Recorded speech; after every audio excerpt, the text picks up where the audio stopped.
নানায় উপচাৰে ৰচনা কি বেৰৰ মুখে কৰিবে অৰ্পণা এৰূপে পুজিলে হয় ফলয় মৈতুণ্ডমা যেই স্থানে সেই নামে কৰিবে পূজনা এই কথা বলিতেছি কৰ এরা তাকে ধীরে কোনে আর শঙ্কৰ নামেতে অৰ্চনা কৰিবে বিজ্ঞ ভক্তি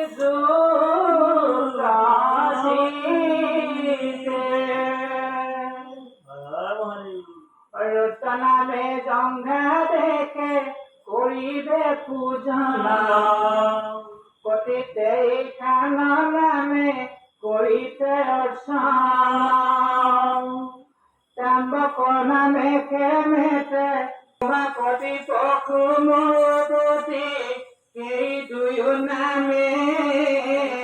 পুজিবে কর্ণ দয়ে বিহিত বিধানে ত্রিপুর নামেতে পূর্ণ চক্ষুতে পূজনা মধ্যে শ্মশান বাসী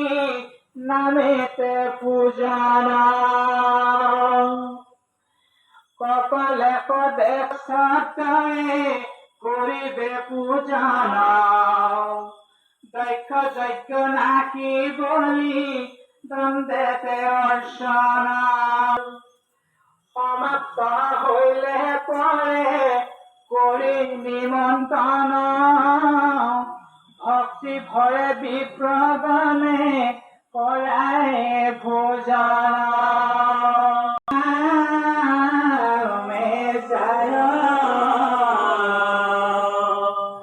বলি সকলে নাহি